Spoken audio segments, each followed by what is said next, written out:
This is Flipping Tables!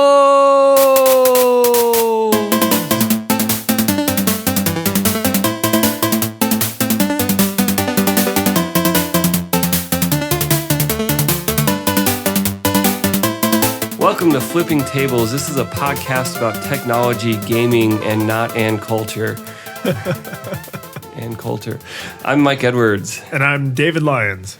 And welcome back. It's been about 6 days. It has. So we're recording a little early, but I don't think this isn't Apple Keynote Day. No. I don't suspect anything so tremendous is going to happen today on Monday that people are going to be like, oh my God, why did they record There might early? be another Apple scandal because they've had a rough couple weeks.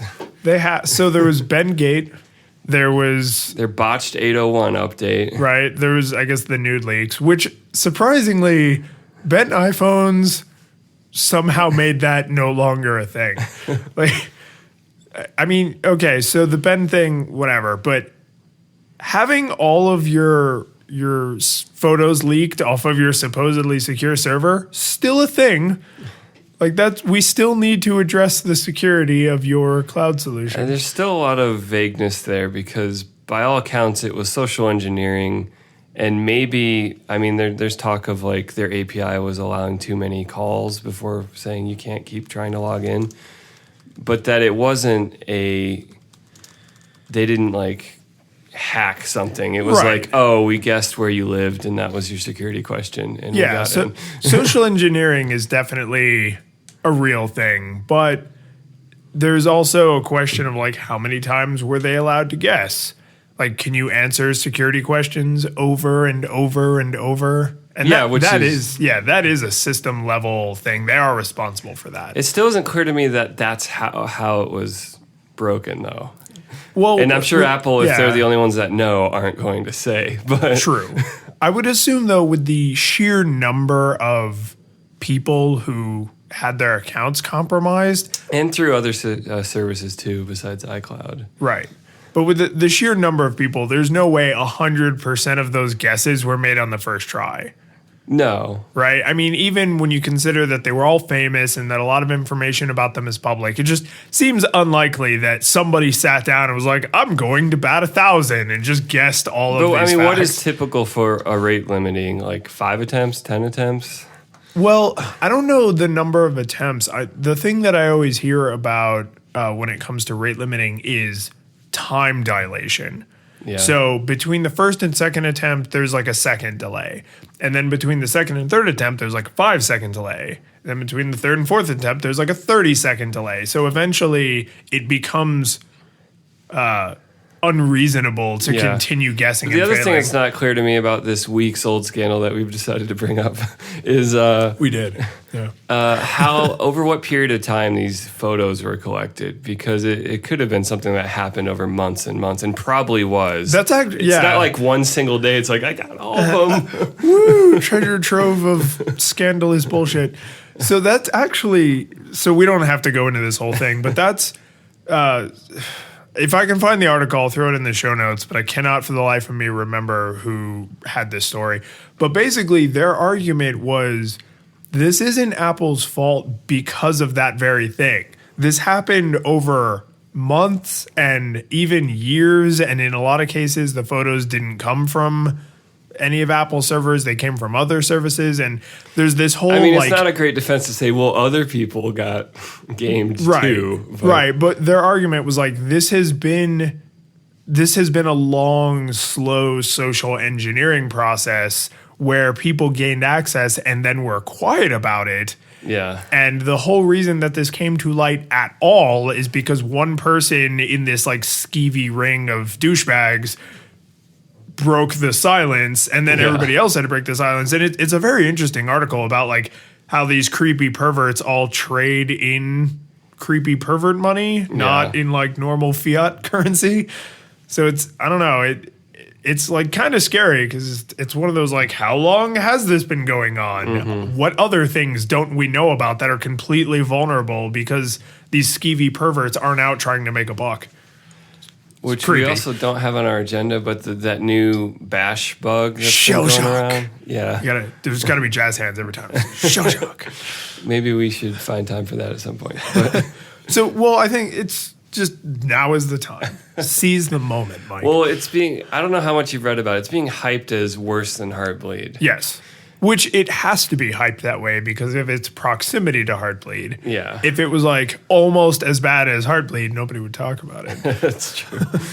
So the basic idea behind that is there's a way to, if you have terminal access to a machine, there's a bug in Bash. Yeah, in Bash, one of probably the most common shell. Yeah, OS 10 uses it, Linux all over.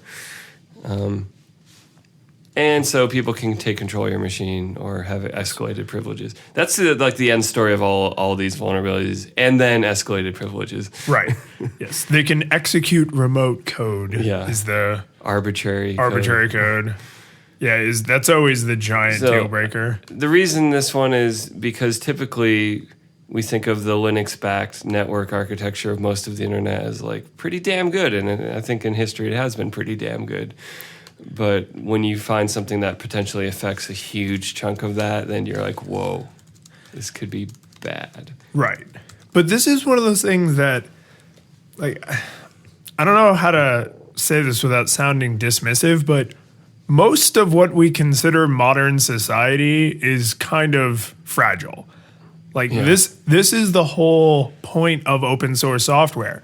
People realized that this was a problem. Now they're trying to fix it. Like, if this was in proprietary software, like, I don't want to just pick on Windows, but I mean, after Linux, they are basically the only other server architecture. So, but it's all proprietary and closed source. So you have maybe a few dozen, maybe a few hundred pairs of eyes on that code. And if some nefarious person finds an exploit in it, you have a very small number of people who are working on fixing it. Yeah. Whereas with this, like, people found this, and now tons and tons and tons of people are working on fixing it. Yeah. I guess once you discovered it, that is an advantage of open source. I question the before you discover it, the millions of eyes are scanning random code and vetting it all the time. Well, and I'm like, only if they've been given a reason. That's exactly what all the opponents say. Is they're like, well, this bug has existed for like 15 years or 20 years or 600 years or however long it's been around. It's like, yeah, but okay. I mean, it's a big complicated thing. It's because some of the more vocal, annoying internet open source zealots will constantly say, they'll pretend that everyone's like constantly vetting other people's code just for fun with their spare time. Yeah, and I don't think that that's really true. I mean, it'd be neat. Yeah. But I just don't think that anyone sits around and does that. If you'll just give up on that point and just argue the actual advantage, which is after you discover a flaw, the community can react more quickly and more constructively to fix it. Yeah. And I found Tom Scott, who does this series called Something You Might Not Have Known, did a really nice, simple the Shellshock bug in about 4 minutes that I'll throw into the show notes. But it's just, all you really need to know about it for it to make sense is that someone can get access to computers they shouldn't have access to and then do anything on them. Like, they can... If they can get in at all, they can then exploit this to get up to super user privileges, and that's bad. This generally doesn't mean your personal computer is vulnerable. Unless you use a Mac. Windows is oddly safe from this. I mean, unless someone has physical access or you've deliberately opened up network access to your machine. Right. To your like terminal. Which maybe don't do. Yeah. And so in a weird way, only people who mostly know what they're doing with the Mac are vulnerable. Yeah, that is kind of weird. But then they're also the people most equipped to patch this. So right. Yeah, I mean, and this is already blown up into like media frenzy among the tech people because they're like, oh, well, this patch has already been released. See, open source wins. And other people are like, but the patch has flaws. And it's just like, I'd read more like it's not as simple to patch for legacy crazy business deployments. Right. Because it's got, there's like a huge, crazy nightmare of legacy stuff built on top of it. And then it's just. Yeah. A kind of work I'm not interested in. Yes. I'm with you. I'm glad there are good people doing it. We need infrastructure. Yes, we do need people doing the work since we won't. Thanks, people. So I think, should we give do we have sad, is it taps? I can put in some sad music. I think we need, is it taps, the like, yeah, the bugle thing? Yeah, so the Yahoo Directory is shutting down. And most people don't even know what that is. Was it after 12 months of 0 hits? I have to believe that there are some people who still use it because they're anti-Google, not because they're pro-Yahoo Directory. I don't know. People go to Bing or DuckDuckGo when they're sick of Google. Tech people go to DuckDuckGo. Okay, fine. No normal person knows what the hell DuckDuckGo is. It's an option in iOS 8 now. You can set it as the default search engine. Yeah, but what non-tech person changes the default search engine? DuckDuckGoose. So the Yahoo Directory, for anyone who doesn't remember, is the way you used to find web pages on the internet, where you literally, and I remember, did you do this when you were a kid? Yeah. You had to submit your website to them and be This like, seemed like a natural extension to like Usenet, like directories. Yeah. It was like, oh, there's a clickable directory. But I mean, just the very notion that you had to like ask, like, hey, Yahoo, people are friends with you. Will you include my website so that when they come to you to ask about websites, mine will be in your list? Like and I mean, these were reviewed by people and then later algorithms, but I mean, humans, like, okay. I wonder what was on their radar for like dealing with this when it was like, that this number of sites is already exploded beyond your capacity and will exponentially grow. Yes. Yeah. I mean, this is probably one of the earliest really famous examples of human beings don't scale. Yeah. Right? Because I mean, like, this has come up with like Groupon and a lot of these daily deal sites, because they actually have to go around like into businesses with human beings and strike up these deals. Yeah. And that doesn't scale well. Like, it's hard to make profit when to get more businesses, you automatically have to hire more people. You got to pay someone $10 an hour to go around and exactly. cut deals.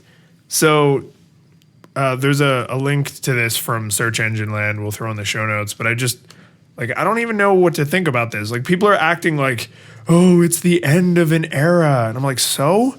Like, the Yahoo Directory era ended basically the day Google launched. And we got the 10 blue links. I mean, where are the people who are really, truly sad and heartbroken that the Yahoo Directory shut down that aren't just sad whenever a long-running thing ends? Maybe this is good for Yahoo to say goodbye to the past and cut off legacy and try to Marissa Mayer themselves into the future. Is that a verb now? I like that. Marissa Mayer yourself into the future. Like, and even the title of this article that I'm linking to is "The Yahoo Directory, once the internet's most important search engine, is to close." And it's like, okay, fine. Like, old things become old, and not all of them are worth keeping around forever. And once the biggest horse and buggy manufacturer. Yes, this is exactly like that to me. And what do you think about this? Like, as tech people, should we not be immune to this like overwhelming nostalgia? Like, I thought we were. Why would be immune? We're humans, most of us. So that's our problem. This fundamental flaw of our Why do you have a final solution? Not yet, but I'm working on it. I don't think I'm going to call it a final solution, though. I feel like there's already a copyright on it. Final solution. final _ final solution. 2014. Yes. That's great. It's not often you get to make a truly funny Holocaust joke, but here we are. But I mean, we're like, fired. Yeah, probably, almost definitely. But I mean, when's the last time you used any Yahoo services? I have fantasy football is the only thing I'm doing right now, and I don't even sign into it ever. It's just running. Like, I let it do the draft for me automatically. I haven't changed anything. So that's some serious fantasy football that you don't even play. But I mean, like, I'm not trying to knock Yahoo. I don't understand where the nostalgia is coming from. I don't know. Like, I know they have Flickr, and apparently their mail service is still pretty heavily used. But what do they make that people like? Yahoo News. I still see stuff linked on Yahoo News, and I think actually the default weather on iOS is. It is. So that they've managed to latch themselves onto some thriving ships. Right. But what do they make that people care about? I don't like they Flickr. know it's Yahoo, and they're like, oh, I love that thing Yahoo makes.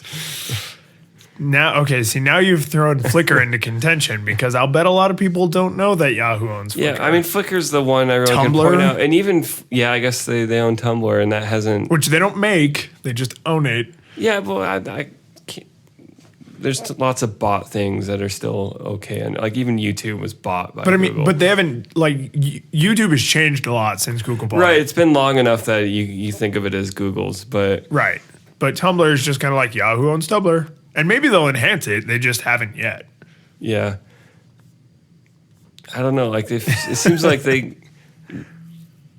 don't have anything to me that jumps out. Like Flickr until recently was pretty much considered a dead. I don't know if photography enthusiasts were still excited about it. I think they're mostly like, Yahoo, I'm going to leave unless you really do something here. Right. Yeah. Well, that was like the big push with the terabyte. Yeah. I mean, they basically said you cannot upload any amount of pictures at any resolution that will supplant how much space we're going to provide you for free. Yeah. And that was, I mean, if you're a real photographer and you're taking 40 megapixel crazy pictures with your super equipment. And you want to share them online at 40 megapixels. Yeah, then I get, or at least even just back them up, because I mean, a lot of people use photo services as their backup, which I'm not really recommending. Yeah. But a lot of people do that. They flip Dropbox, Google Plus, and iCloud now. And they're just like, back up all the pictures. So I don't think there's really anything else to say about that. Yeah, I'm still like waiting to see Yahoo become interesting again. I don't find them interesting. I pretty much ignore them. That being said, this is my final thought on that. If Yahoo is providing services like behind the scenes, like weather, and they somehow make money off that, and news stuff that they somehow make money off of, and that keeps them going, they're just not like new and sexy. I don't think that's a bad thing, right? I mean, everybody always says this about IBM. They're like, well, IBM's not sexy. And it's like, yeah, but they're a multi-billion-dollar industry that keeps parts of the world running. They're insanely successful in their pivot, though. Yeah, well, but you know what I mean? Yahoo would love to be IBM. Maybe not in spirit or like what they make, but a lot of people would knock IBM, though, for not being cool and hip. That's true. And that's actually even part of Apple's pitch of working with them is like, they get the not cool people. Right. We get the cool people. Yeah. But I'm sure IBM would be like, yeah, okay, but our machines put people into space and like solve serious world issues. So it's fine if you don't want to think we're cool, but we literally keep people alive. And I think like that attracts a different kind of engineer. Like the engineers who go work at IBM are like, I don't need glory. I need to do something huge. Right? I mean, like the iPhone is huge. That sounds like glory to me. But not and get credit for it. Like they want to be part of the machine that builds Watson, but they don't have to be like on stage. Like they don't have to be Johnny Ive saying like, we designed this But don't Watson. they have a video like that for Watson? I feel like they do. They probably do some now. Guy really proud of it. Yeah, but I mean, IBM's like a 150-year-old company. So I mean, what does that have to do with it? I mean, they did not have a history of trying to be cool. Like that's a new thing. The Aptiva was pretty cool. Yes, my Compaq ThinkPad clone was definitely cool, and IBM set that trend. Compaq loved just ripping off other people's. You remember the iPac? Ugh. Well, their see-through all-in-one computer. I mean, in the 80s and 90s, we actually used the phrase IBM clone in like a non-pejorative way. Yeah. Like now, if you said something was a clone of like an Apple product, you'd be like, oh, that's just an Apple clone. That's just a ripoff. But in the 80s and 90s, that was like high praise. Like, oh, it works with IBM software. It's amazing. It's an IBM clone. IBM PC compatible. Ugh. God, the bad old days. All right, do we need to talk about Ello? We do need to talk about Ello. So you know the How To Geek? Are you familiar with his website? He tweeted, this is such like a bad joke, but it struck a chord with me. I thought it was cute. He tweeted that he realized the URL for Ello is El Loco if you like move the period into a space. Yeah. And it was like, and that's what you'd have to be to start a new social network. I was like, that's so punny and terrible. It just deserves a mention. So yeah, listener, if you haven't heard of Ello, it's a new social network, and they wrote a manifesto. Yeah. And so their big cultural pitch is that they're not creepy, that they're not using your info for ads, that you can opt out of even their internal analytics that they use to improve the product. And yet. And they've got a real, I don't want to say hipster. They've got some geeky matrix designer nerd. Someone's getting off on their design, but I don't think it's very good. Yeah, I don't know who it is. And so it's all like it looks like a monospace like Courier type font. Yeah, it's got a typewriter some kind font, of terminal looking. Which to me, the typewriter font look is like late 90s, early 2000s web. Yes, that's actually. I mean, I appreciate good design, but I would never call myself a designer because I can't create good design. And even that, to me, I was like, wow, this looks like the websites that my like ultra geek friends were making in like 99. Like in Sandra Bullock's The Net. Yeah. Like you'd see websites that look like this. Yeah. If you took this entire website and just made it a black background with green, like colored terminal font, it would look like every website from 2002. Yeah. So I don't know what to make of it. The interface, I was actually playing with it on my phone first, which they clearly styled it to be responsive down to mobile. And I found it confusing and kind of infuriating. And I think only because I have patience when I try something new, like I'm more curious than, like I didn't want to throw it away right away. You're not trying to fit it in your life just yet. It's just not labeled well. Like it doesn't feel like it was made for people to discover and easily. I'm not using the word intuitive because that's not what I mean. They probably think it's intuitive. Like, oh, we stripped away all the gloss and all the chrome. And I'm like, you didn't label anything. And so how do I post this? How do I see if someone's replied to this? Is there like, what and can their this notification thing do? emails are just like, hey, you have a notification. Yeah. Like, can you tell me it's text? Can you maybe put some of that text into this notification email? Yeah. And you had compared it to, you posted on Ello about this. I did. You compared it to like Windows 8 going too far, or some of the newer like Microsoft designs that go too white spacey. Super white space, no clear delineation. It's like, yes, I know that proximity is a way to tell that things are related, but if everything is roughly equidistant from each other, then proximity is not helping me. I need some other kind of proximity. Yeah, I need some other kind of delineator, like a line or a border or colors or something. Like you can't just have stuff not be close to each other. Yeah. So, okay, Mike, I want you open a new tab right now. Go to the Ello, like just go to ello.co. And then do you see on the right side, there's a little arrow, like. Do I need to be signed out or? No. Well, do you see the little gesture arrow? Yeah. This over here. So if you click on that, and then they have an entire tool for putting their terrifying logo onto pictures. So I can't remember who it was, but that whole aesthetic is totally ripped from some guy's web game. He made like a text adventure web game that had a motif of black bars blocking people's faces and eyes. Okay. In like the exact same way. And he was like, this looks interesting. Did you ever watch Ghost in the Shell? No. Okay, there's like this scary Ghost in the Shell logo from one of the iterations of that comic where the hacker, who's like the main bad person throughout this series, like puts their logo on stuff that they hack. And it's like a circle and it looks like it's wearing a little baseball cap and it has like a goofy smiley face. And this, to me, was, I mean, I'm not even that familiar with that manga, and this was immediately reminiscent of that. Because I'm just looking at these pictures with this awkwardly placed, terrifying black circle. Oh, my God. I'll get a screenshot of this for the show notes. Yeah, it's so, because no one would ever actually do this to a photograph of themselves. So this, like, you can tell these people were just like, oh, just upload any old random photo. And then they turn into these kind of scary nightmares. Oh, God, someone did it to a baby. So anyway, we think the interface is terrible. Yep. Which doesn't mean that it won't succeed. Yeah, unfortunately.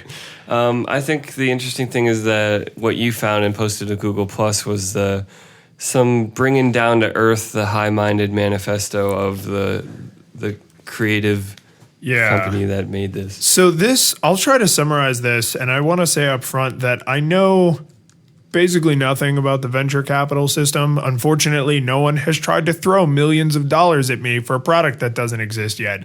So, internet millionaires, if you want to make me familiar with the venture capital system, I'm happy to take your money and then fail to deliver a product. That being said, you mentioned the manifesto. So what were the big points from the manifesto? They were basically attacking every other free service that uses your data to advertise. Right. So that was their big sell was we're a social network built by cool techie designer people that won't advertise to you ever. Right. So, and then maybe it's this ever that ties into the venture capital thing. Yes. So the way this article explains, and I linked to it in the show notes, but the way this article explains it is that venture capital is hedging a bet against a successful exit. So their argument is this: any company that takes venture capital is not trustworthy on lifelong promises, because the whole point of venture capital is to get out when you've made an amount of money you're happy having made. Yeah. So that means that the new owners of the company, after the founders have made their exit, may not uphold the promises that the founders made. They're not required to. Right. So, I mean, technically the founders could just break their word. Right. But the new people are really not beholden to the word of someone else. So the argument is... they didn't publish a manifesto. They don't care. They just have... Exactly. They're buying the users. So the argument is anyone who takes venture capital has implicitly said, we're eventually going to sell you to someone else. Yeah. Because venture capital, supposedly, again, I'm regurgitating here, venture capital equals guaranteed exit. Yeah. Otherwise, you wouldn't back it, because if you're not guaranteed an exit and a return on your investment, then you're just throwing money away. In which case, I think you're an angel investor. I think an angel investor is when you don't get a return on your investment. You don't have the strings attached in any way. Yeah, I don't know. This is all very like Silicon Valley. Yeah, this is all very Silicon Valley inside baseball. So I don't know. I mean, I'd love to see someone who wanted to represent a counterpoint to that, to see if there is one. Yeah, I would love to, someone who's more familiar with this process to weigh in and be like, oh no, here are a bunch of instances where venture capital didn't equal creepy run away with all the money. So it could very well be that you'll get all excited about Ello, it takes off, and then you are sold to someone who's going to advertise anyway. Right. Now, all of that being said, that's only a problem because they said they weren't going to do that. Like, we've already made it clear that as a culture, we're okay with having our information sold. And I mean, look at Facebook. Yeah. Like, Facebook exists entirely because of sold information. I heard somewhere once that they only make like $5 per average user, like if you spread it out. Because there's like a handful of people they make a crap ton of money on. And then there's people like me who they make, like, I'm a loss to them. Because I never log in, so I never see ads. They just host my data for free. Yeah. Is there any way we're going to get out of this as an internet culture from... Is there going to be something that the masses are willing to use for social media that isn't mining data and presenting ads, and constantly, like, every user interface change is just designed to give the company more of what they want, or to auction off more of your eyeballs time? It's a tough call because I could imagine them finding a profitable way to mine data that doesn't involve ads.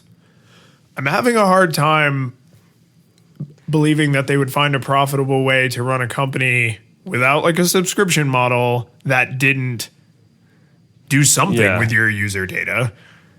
I mean, even like, would you pay a small fee per year to cut out all that shit out of Twitter? Yes.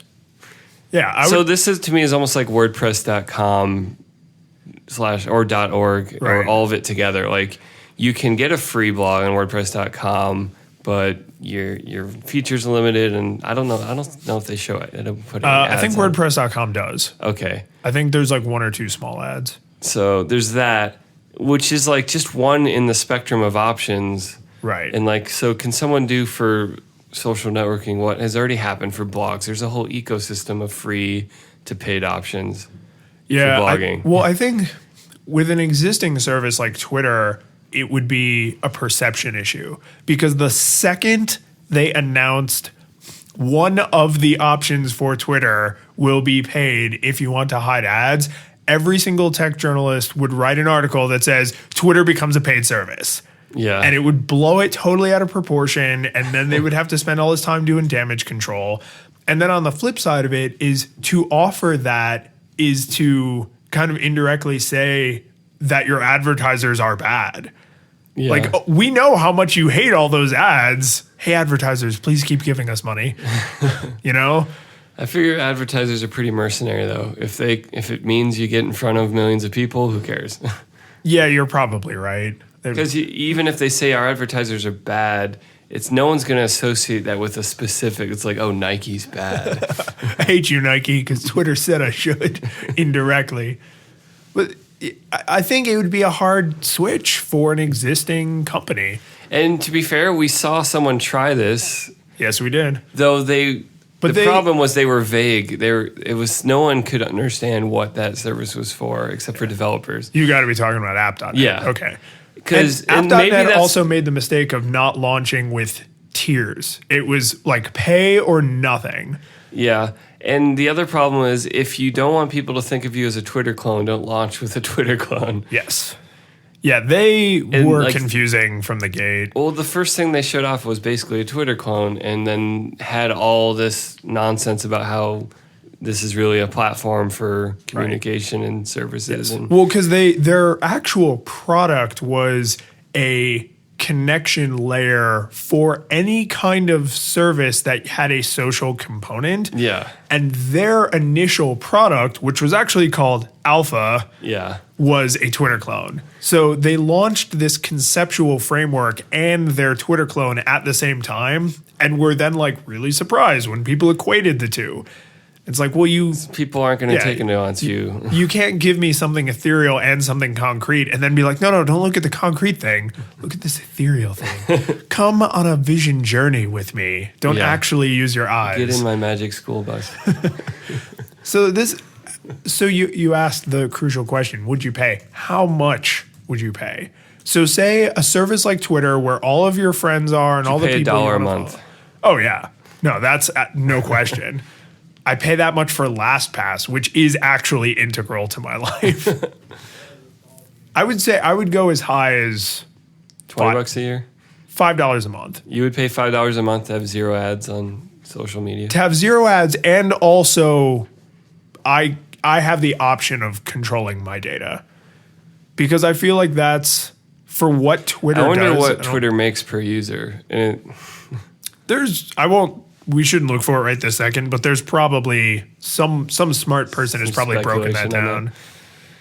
And I mean, when you consider how many users on Twitter are bots, right? Yeah. Like those people, they technically maybe make money off some of those if ad impressions are registered against those accounts, but I mean, I've done this in mobile apps on my phone where there's a free version and I gladly pay the $1 to remove ads. And I'm like, I'll support the developer if it's a good app, and removing ads is a win-win. Yeah, especially on a mobile platform when having that app window open uses more data. because then it's got to load a new stupid app impression every time you switch screens. It slows it down. Like on the web, we've kind of learned to ignore them. And on mobile, I feel like the barriers are still high enough that I'm like, I'd rather not even deal with that. Here's $3. Now I never have to look at these again. Yeah. Neat. So how high would you go? I said 5. I'm generous. That's on the high end, I'd say, for just removing ads and I guess getting control of data. And would that be per Twitter account? So, I mean, I only have one I'd care about because the other ones I don't pay attention to. Yeah, I guess it'd probably have to be. Maybe they could do a deal. Like, oh, Mike, you also manage this business account? Yeah. Mike, you control flipping underscore tables. So then now it's $7. Especially if they granted you the won't even, like, you have control of your data part, that would weaken the not herd immunity, but some equivalent concept for the value of Twitter users to advertisers. Right. So, well, I've been curious about that because I think this is another one of those, now that we have it, we can't live without it problems for the advertisers, which is they were advertising to people without knowing anything about them for like a long time. They had some general information. Like if they advertised in the Denver Post and you were reading it, they could presume you either lived in Denver, near Denver, or were in Denver for some reason. Yeah. Right? It's like no one in London is likely to read the Denver Post. So they can target kind of that way, but they don't know your age or your gender or your job. Like they know nothing about you other than your basic location. And yet we still had like this huge abundance of advertising. So I kind of wonder if they lost all this metric data that they have, like, would they really stop? Nope. I don't think that they would. Oh, also apparently there was a denial of service on Ello.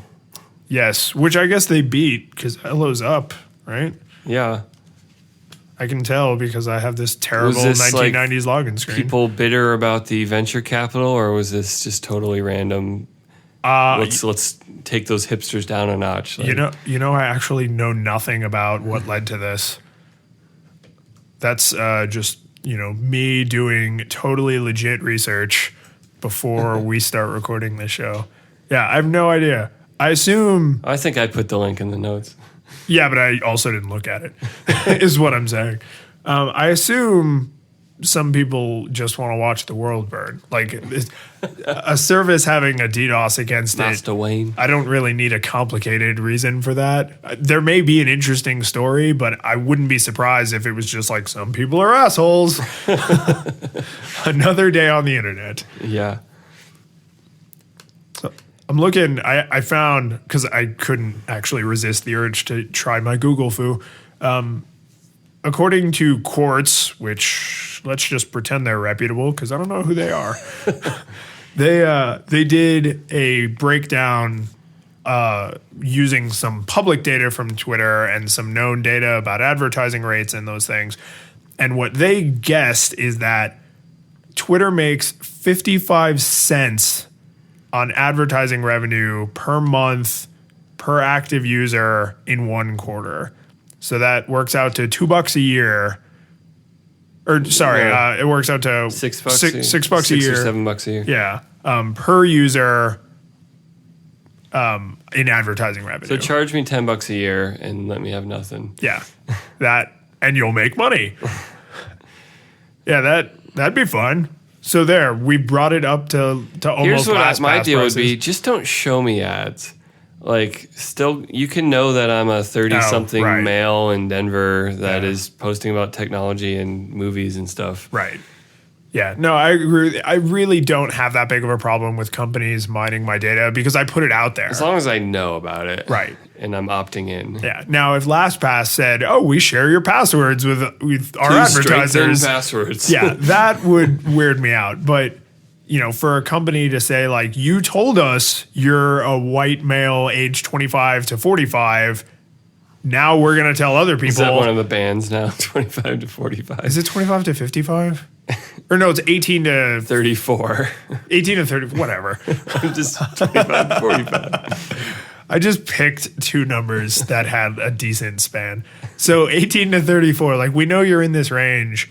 And we're going to tell people that is the profile of our users. It's an interesting range. When you turn 35, you like lose so much youth in 1 year. You're just suddenly like, can't wait till I die. It just drains out of you. And then you're like, oh, when is my ARP catalog going to get here? These kids with their whatever.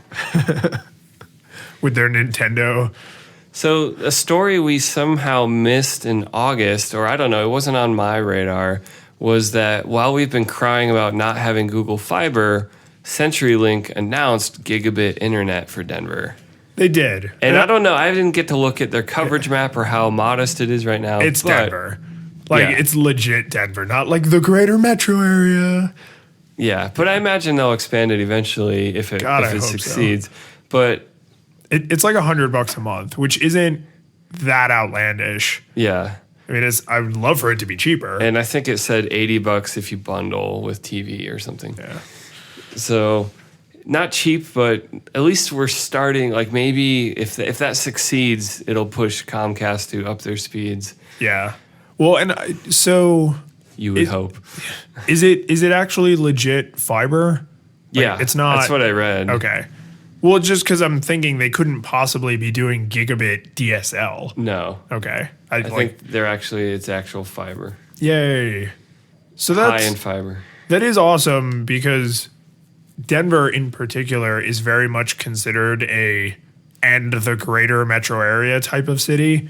Like people who live in Aurora or Littleton or Lakewood, like most of them really kind of consider themselves citizens of Denver. Yeah. Because anything that comes to Denver usually impacts them.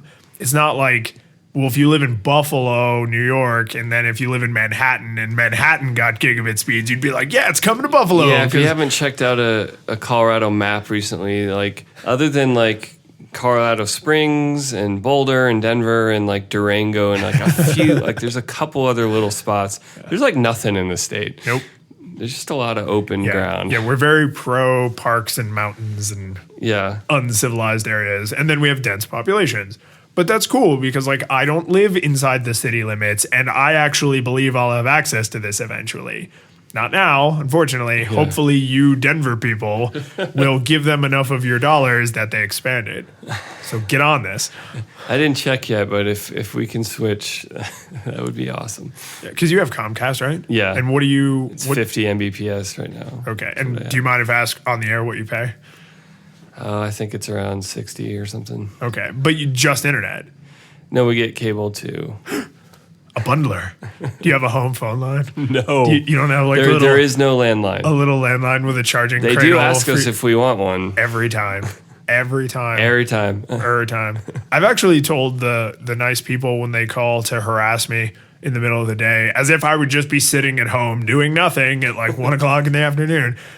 Maybe if I was sitting at home doing nothing at 1 o'clock in the afternoon, they would be able to convince me to buy a TV package. But when they call me and I'm at work, then it's a little easier to be like, no, I don't need television.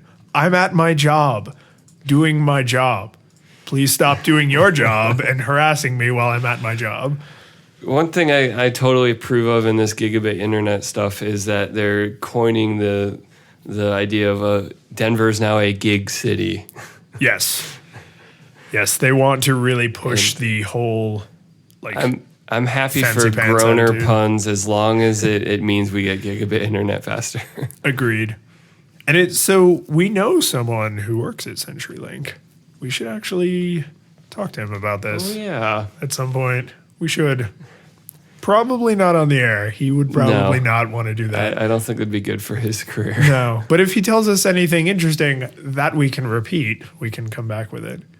So the last thing we have in our rundown is Mike's Story Corner. I don't know how great this story is, but here we go. That's a great starter to it. Yeah. This past weekend... Aren't you supposed to not apologize at the beginning You're of right, you're right. I'm sorry. That was too easy. You set me up for that. Shelby and I took a trip out to Rocky Mountain National Park this past weekend, which we planned, and then the day of, we realized it was a free day, which means it's going to be insanely busy. Yep. But nonetheless, we plowed through and decided we're going anyway. Let's deal with it. And so I just mapped it, and we took 25 and whatever over, and we're getting close, and like we used Apple Maps. Yeah, I was going to say, you mapped it with what service? Apple Maps. And its directions were spot on. There was nothing wrong with the actual directions it showed us. But the voiceover narration clearly got messed up at some point, because when we were approaching one of the turns in Estes Park area, it, instead of like turn left on Maple Drive or whatever it was like turn left on $ bang hash placid something random numbers. And I was like, so is it like reading like variable names to us? Anything that starts with a $sign definitely sounds like a variable just like name. we kept hearing, like, because it tells you when you're like a mile away, when you're a half mile away, and then when you're supposed to turn. And it did it every time, because clearly it was the same street it was glitching up on. And I was a bad person because I didn't report the issue for that location like I should have, so they could fix it. But it was just kind of hilarious because you're just zoning out driving, and then suddenly this like code gibberish starts getting recited to you. So, but the map was it was giving you accurate directions. It's just it was all garbage when it came to the voiceover. It was feeding the wrong thing to the name of the street. Somehow got botched, but it's incredible. So I wish I made a recording of it, but well, you just need to go back. Yeah. Hope that it's still broken and have Shelby at the ready with her phone to record it. Yep. I would love to know, like, is this so we had the iCloud leak, then Bendgate, then Benghazi, you mean? Oh dear God. It's all terrible. I hate things that end with gate that aren't Watergate. And as if the thing about Watergate that was interesting was that there was a gate. Yes. Oh God. So what was the third one? There was a third one. Oh, there's iOS update. Oh right, 801 broke cellular and Touch ID. And so, did you get 802? Yeah, and it fixed it. It's fine. Okay. Except for people in Australia. Seriously? Yeah. Take that, the Outback. So, did you have all the 801 issues? I didn't update 801. Oh, you were lucky. By the time I even knew about it, it was already like, don't do it. Yes. And then it was pulled because Apple's like, whoops, we screwed up. Sorry about this. It's that bad. Yeah. Ooh. When they pull something back and they're like, maybe don't download that. Because, that's an admission of guilt.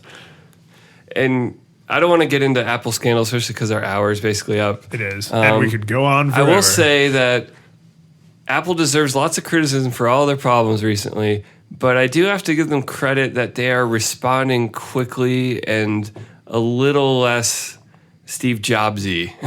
Yes. With it. Because when the iPhone 4 antenna stuff happened, they basically played silent for like a couple weeks, hoping it would just go away. Then he held a conference and basically told everyone they were stupid. Yes. It's like, nothing's wrong, but here's a case to fix the thing that's not wrong. Yeah, and it was very strange. Even though I had an iPhone 4, I used it for almost 2 years. There was no problem for me. I think I'm not saying the people that had problems didn't have problems. You held it right? I held it right. It was overblown. Yeah. But Apple's response was awful. Yes. And they're doing better now. And for the love of God, they called it Antenna Gate. Yep. And so I think that's I kind of, as someone who likes Apple's stuff, I kind of like it when they get humbled a little bit with some setbacks, because that's not going to stop them from making great stuff. It'll hopefully stop them from mistakes like this. Well, particularly because it's embarrassing. Such an image-based company. It's like, if you want to maintain your image, things like this either need to not happen at all, ideally, or you need to bounce back like water off a duck's back. It's got to just be like, that thing that happened, we're super sorry. Bam, it's already fixed. There was a story that this basically has happened to every single iPhone. Like, I don't remember the 4S necessarily having, the Siri sucked. Yeah. iPhone 5 scuffed. It was Scuffgate. And the iPhone 5S was, anyone can trivially trick your fingerprint sensor. And it's like, now that was overblown. Yeah. You want to talk about an overblown security thing? Like, it may still be a dubious, like, single factor authentication approach. Yeah. But it's not. Yeah. So time will tell if Benghazi will will be similar. I'm guessing that in a month, no one will think about bent iPhones unless it's actually as bad as the critics think it is. If it's like regular people just putting it in their pocket and then pulling out a U2 phone. That was the other big scandal. Was the U2 thing. Jesus, this has not been a great launch for them. No. Yeah. And I feel like they'll be fine. One last thing on this, that normally there's a little brief period before the either legit or bullshit scandal hits the iPhone, where it's just like pure positivity. And I feel like that didn't happen this time because they announced the Apple Watch. So there wasn't this week of like the iPhone 6 is the best thing ever made, other than certain reviewers. It was a week of what the fuck is this watch, and then suddenly, the iPhone bends, and so they didn't get their little positive cycle. They just got the scandal cycle. Yeah, because everybody was off looking over here, and they're like, they bend. How about that? So do we want to link to one of the YouTube videos of the guy straining to bend it with his hands? Just because it's kind of funny. It's like let's give him some more revenue. Let's give him some more. Yeah, but it's kind of funny because it's like a really bad karate demonstration where they're like, I'm going to break these 6 bricks with my bare hand. But then they have to hit it like over and over and over. And the guy, I mean, to his credit, he's trying to be fair about it, but he's like, yeah, you can bend this phone if you squeeze it. And then he's like flexing as hard as he can. You can see his hands trembling. I mean, it's like, it's made of glass and aluminum, and it doesn't bend easily. It takes, I think they reported something like 80 pounds of pressure. Here's my silver lining. What if this makes Apple make a thicker phone that has more battery next year? See, that just to make it more. That would be amazing. They'll do it for the wrong reason, but it'll happen. Well, and they can't keep doing hardware level improvements to the camera and not have the camera stick out, which is another stupid little thing that they did, which I'm sorry. I'm not saying the camera sticking out is like, it's going to damage it, but it does make the phone look stupid. It looks really stupid. It looks so stupid that they hide it in their own renders of the phone.